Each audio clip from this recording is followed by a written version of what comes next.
Love, in its most perverse form, becomes indistinguishable from possession. Even death cannot dissolve the chains of obsession. You stand at the threshold of Stone Chapel, and the air hits you like a wall, thick with incense, yes, but underneath it, something else. Something rotting.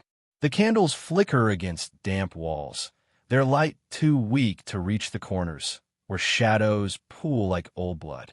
And there, at the altar, sitting perfectly still in a gown of white silk, is a bride. But she is not breathing. Her skin is the color of wax. Her lips, once soft, are now pulled tight over her teeth in a grin that was never meant to exist. Flowers crown her head, roses, lilies, but they are browning at the edges, wilting in real time. And kneeling before her, trembling, is a king. He whispers vows in her ear, words meant for the living. His hands shake as he slides a ring on her finger, cold and stiff as stone. This is not madness. This is ritual. This is love taken to its most grotesque extreme.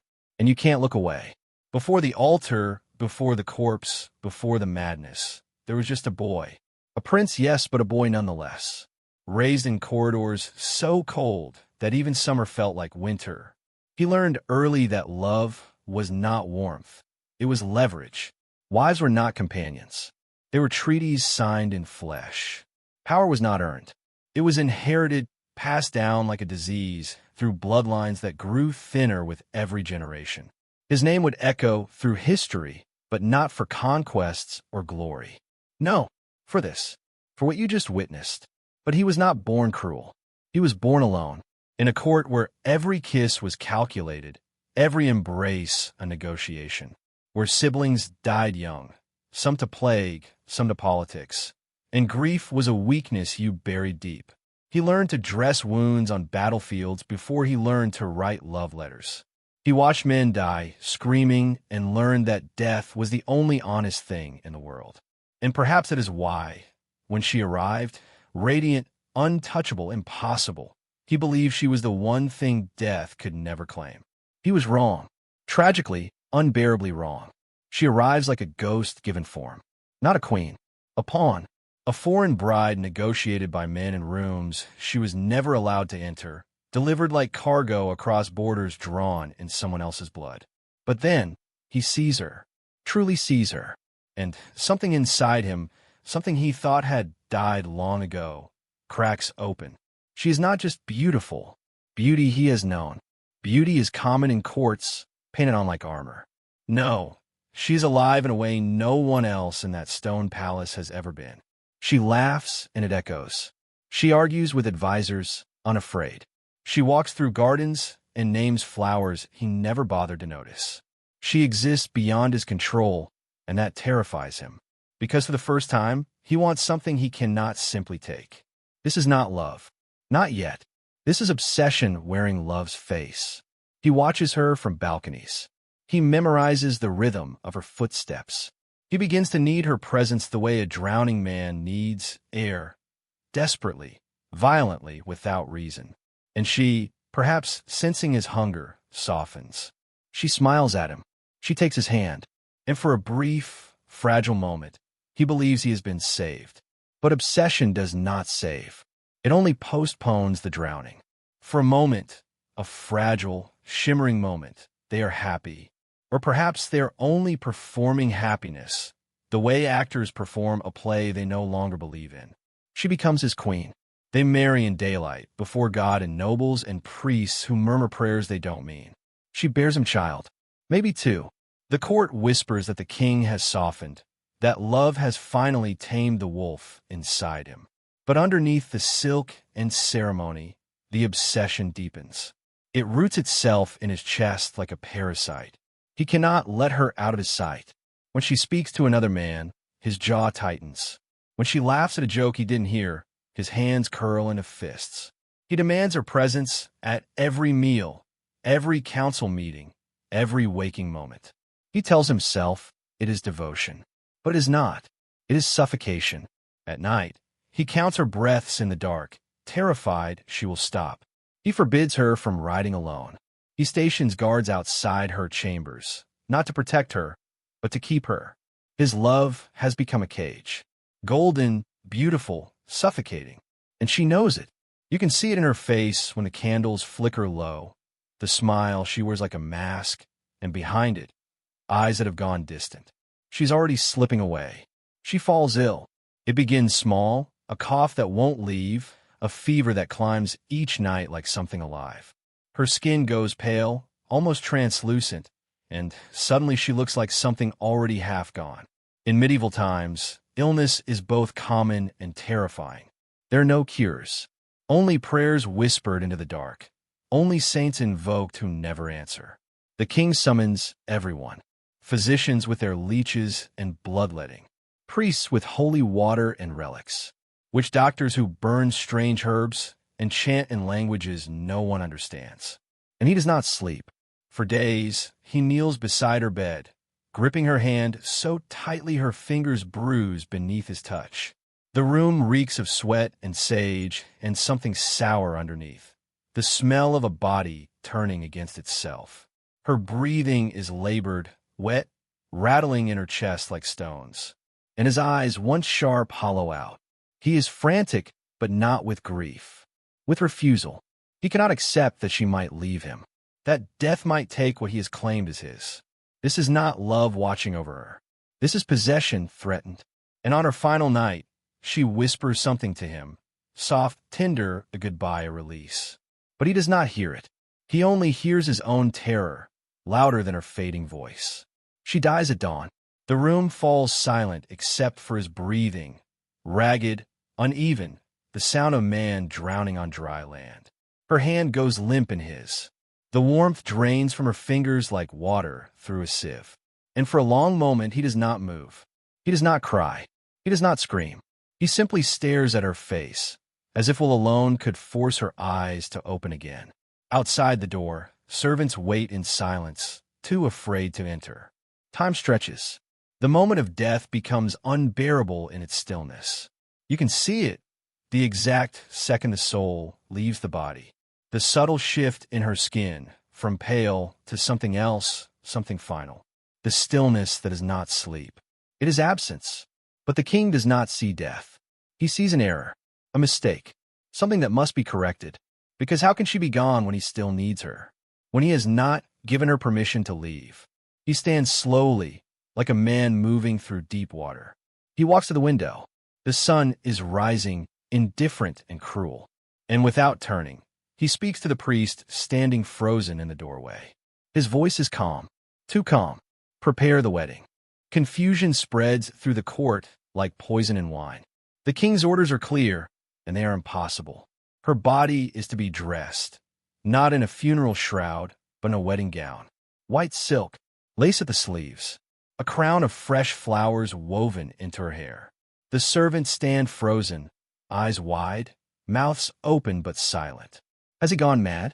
Is this grief twisted into something unrecognizable? Or is it blasphemy, plain and raw? The church resists. Priests whisper of sacrilege, of damnation. But the king wields absolute power, and power, when unhinged, is more dangerous than any blade. He threatens. He bribes. He commands. And they obey. They wash her body, still cooling, still stiffening. They paint her lips red to mimic life. They rouge her cheeks. They prop her upright with hidden wooden supports beneath the gown, so she will not slump during the ceremony. This is not a funeral rite. This is theater. Grotesque, unholy theater. And the audience, nobles, servants, clergy, watches in paralyzed horror. You want to look away, but you cannot. Because this is not just a man who is broken. This is a man whose breaking has become a ritual. And rituals, once begun, must be completed. The chapel fills with nobles who cannot refuse the summons, though every instinct screams to flee. They file in, silent as ghosts, and take their places in the pews. At the altar, the corpse sits upright, held in place by hands no one can see. Her gown is perfect, her flowers are fresh, but her eyes are closed, and her skin has the texture of melted wax. The king enters in full royal regalia, velvet, gold, a crown that catches the candlelight. as if this is a true wedding, as if she is waiting for him. He kneels beside her, and the chapel holds its breath. He recites vows. His voice does not waver.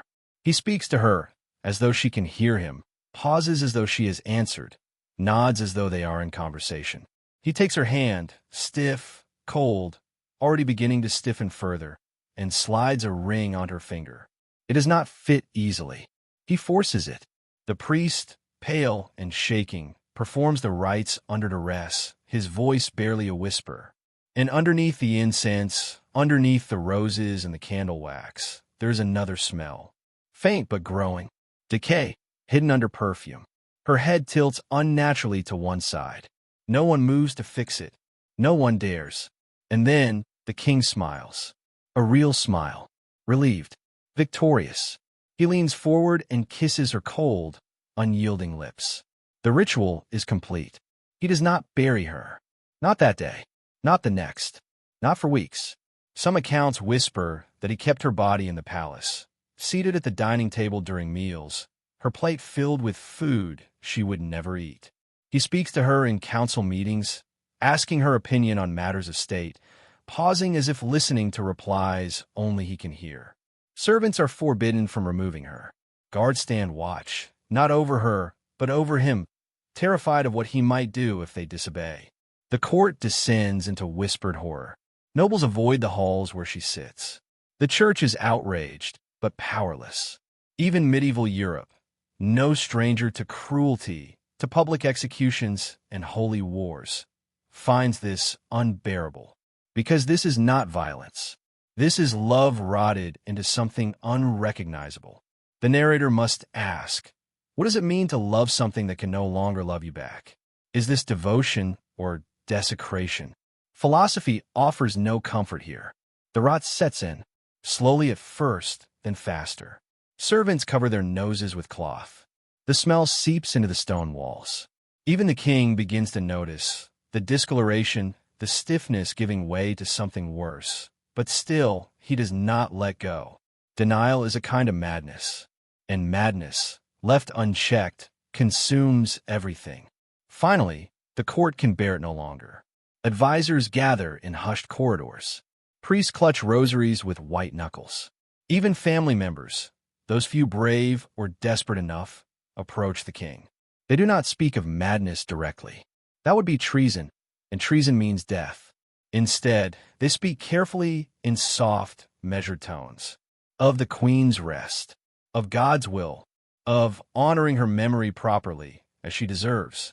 The king resists. At first, he rages, overturns tables, threatens executions, his voice cracking like breaking glass. Then he weeps, collapsing away kings are never supposed to collapse, his body folding inward, as if something inside him has finally shattered. But beneath the fury, beneath the tears, there is something even more terrifying. Emptiness. Because he knows. He has always known. She is gone. And admitting it means admitting that he is alone again. That love could not save him. That all his power, all his crown and golden armies, are meaningless against death. This is the nadir, the lowest point, and the narrator speaks softly here, as if comforting a wounded animal too dangerous to touch. He allows the burial, not with acceptance, with exhaustion. He has lost twice now, once to death, once to reality. The funeral is silent and grim and final. She is laid to rest in a tomb of white marble, veined with gold. He commissions the finest artisans in the kingdom to carve her likeness into the stone. Her face, serene and perfect, her hands folded as if in prayer, her eyes closed but somehow still watching. The tomb becomes a shrine. He visits it every day, sometimes twice. Sometimes he does not leave until the candles burn down to nothing and the crypt is swallowed by darkness. He kneels before the marble and speaks to it as if it breathes, as if somewhere beneath the stone, she is still listening. The narrator must pause here and reflect on the human need to preserve what is lost. How memory becomes monument. How grief becomes architecture. Because if we build something solid enough, beautiful enough, perhaps the dead will not feel so far away. This section is quieter now. The grotesque has passed. What remains is haunting. The king alone in the crypt, his voice echoing off cold, indifferent walls. A man who has survived his own madness but cannot escape it. He is no longer a king. He is a ghost, haunting the grave of the woman he could not let go. He never remarries. The crown demands it, heirs, alliances, the future of the kingdom. But he refuses without explanation. He never speaks her name aloud again, yet everyone knows he thinks of nothing else. Her absence fills every room he enters. His reign becomes hollow. He governs, yes, but without passion.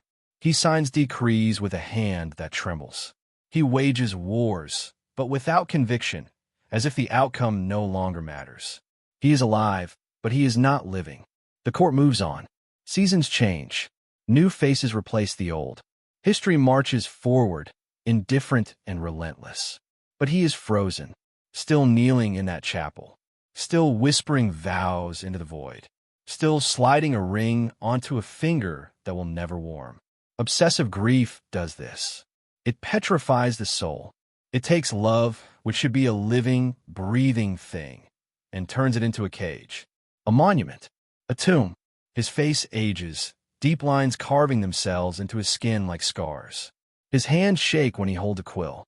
His eyes, once sharp and commanding, grow distant, always looking at something no one else can see. He becomes a ghost in his own palace, haunting halls that no longer recognize him. And the question lingers unanswered. What is left of a man who loved too much and in the wrong way? Now we step back from a nightmare and into the cold light of history. Because this is not fiction. This happened. Pedro I of Portugal, Pedro the Cruel, Pedro the Just, depending on who tells the story, exhumed the body of Inês de Castro, the woman he loved in secret, murdered by his father's assassins for political convenience. And when he became king, he declared her his queen. Retroactively, posthumously, he dressed her corpse in royal regalia and forced the nobility to kneel before her, to kiss her decomposing hand in homage. The chronicles record it. Church documents verify it. Letters from horrified ambassadors describe the scene in grotesque detail. This is not myth embellished by centuries of retelling. This is documented fact. Medieval Europe, no stranger to public executions and brutal spectacle, was shaken. Contemporary writers called it madness, blasphemy, a perversion of both love and power. But perhaps it was something else. Perhaps it was the inevitable collision of absolute power and unprocessed grief. Because when a man has the authority to command armies, to execute enemies, to rewrite laws, why should death be the one thing he cannot control? Medieval views on death were complex, sacred, feared, ritualized. But this violated every boundary. It turned love into desecration, devotion into horror. And history remembers. So the question must be asked and answered honestly. Was this love? Or was it the ultimate act of selfishness, dressed in the language of devotion? When love refuses to let go, when it clings to the body, even after the soul has fled, does it honor the beloved, or does it desecrate them? There is a line, thin and fragile, between devotion and possession, between memory and obsession. And Pedro crossed it. He obliterated it. Because true love, the kind poets write about, requires release. It requires acceptance that the beloved is not yours to keep, that they exist beyond your need for them. But obsession? Obsession is different. Obsession is a parasite. It feeds on the host until there is nothing left but hunger. Grief, when it refuses to heal, becomes a wound that will not close, festering, infected, spreading poison through the body. And obsession becomes a form of cannibalism. You consume the dead to keep them alive inside you. You are their memory like skin. The narrator must ask you now, directly, have you ever loved someone so much you couldn't let them go? Have you ever confused love with ownership? Have you ever held on so tightly that you crushed the very thing you were trying to protect? Because we all have, in smaller ways, quieter ways, but the mechanism is the same. This medieval horror is not as distant as you think. The king who married a corpse is not so different from the person who cannot delete a dead lover's photos, who keeps their voicemails saved, playing in the dark just to hear their voice one more time, who sleeps on one side of the bed, leaving space for someone who will never return. We live in an age of digital ghosts, social media profiles that outlive their owners, frozen in time, still receiving birthday messages from people who cannot accept the silence. Relationships that continue in memory long after they've ended in reality. We build shrines, too, not out of marble, but out of pixels and playlists and late-night searches through old text messages. The tools have changed. The impulse has not. Grief makes us all a little mad. The need to hold on is deeply, painfully human. But when does it cross the line? When does remembrance become refusal? When does love become a cage you've built for yourself? The narrator does not judge, only observes, because we are all, in some way, guilty of this. We have all tried to resurrect the dead, if only in our minds. We have all whispered to ghosts and pretended they whispered back. The king's madness is ours, just dressed in different clothes, at its core, beneath the horror and the ritual and the rotting flowers. This story is about one unbearable fact. Death comes for everyone. Every human who has ever loved has faced this terror, that the person you love will die, or you will die first. And love, no matter how fierce, how pure, how desperate, cannot stop it. The king's madness is not unique. It is merely an extreme response to a universal truth. Mortality is the great equalizer. It is the one power that crowns cannot command, that gold cannot bribe, that armies cannot defeat. Medieval Europe understood this intimately. They danced with skeletons in their art. They carved skulls into their churches. Memento mori, remember, you must die, was written into the architecture of daily life. They built entire philosophies around impermanence, around the rotting body beneath the silk and jewels. Because if you're always aware of death, perhaps it will not surprise you when it comes, but always does. And the question that haunts every grieving soul is this: if love is eternal, but bodies are not, what do we do with the gap? Most of us grieve. We weep. We bury. And eventually, slowly, we let go. But some cannot. Some, like this king, try to hold on. And in doing so, they turn love into its own kind of death. Here is the truth, heavy and unavoidable. When we love someone not as a person but as a possession, we destroy both them and ourselves. The king did not honor his queen by marrying her corpse. He dishonored her. He denied her rest, her dignity, her right to be mourned and released. He turned her into an object, a symbol, a trophy displayed for his own comfort. She was no longer a woman. She was a monument to his inability to let go. And in doing so, he lost himself. This is the violence inherent in obsessive love. It erases the agency of the beloved. It makes their existence contingent on your need. It prioritizes your pain over their peace. It says, I loved you, so you belong to me, even in death, especially in death. But that is not love. That is ownership. And ownership, when applied to a human soul, is a kind of murder. The narrator must speak plainly now, even if it stings. If you love someone, let them be free. Let them exist beyond your need for them. Let them leave if they must. Let them die and grieve them and carry their memory without building a cage around it. Because the alternative is this: a king kneeling in a crypt, whispering to stone, haunted by the ghost he refused to let rest. The tomb stands silent, cold, eternal, that we end where we began, the chapel. But now it is empty. Centuries have passed. The stones are worn smooth by time and weather. The candles have long since burned out. The incense has faded into memory. The tomb, if it still exists, is a tourist site now. A footnote in history books. A curiosity photographed by travelers who do not understand what they are looking at. The corpse, the woman at the center of this tragedy, has turned to dust. The king, too, is gone. Forgotten by most. Remembered by few. Understood by almost no one. Because how do you understand a love that refused to accept reality? How do you make sense of devotion that became desecration? Time erases everything. Love, madness, monuments, all of it crumbles eventually. The most dramatic acts fade into silence. The most intense emotions become historical footnotes. And what remains? An empty altar, a cold stone floor, the faint smell of old incense clinging to the walls like a ghost. You stand here now, in the quiet, and you realize he never let her go. Not really. She haunted him until the day he died. And perhaps she haunts this place still. In the end, we are all alone with what we couldn't let go of.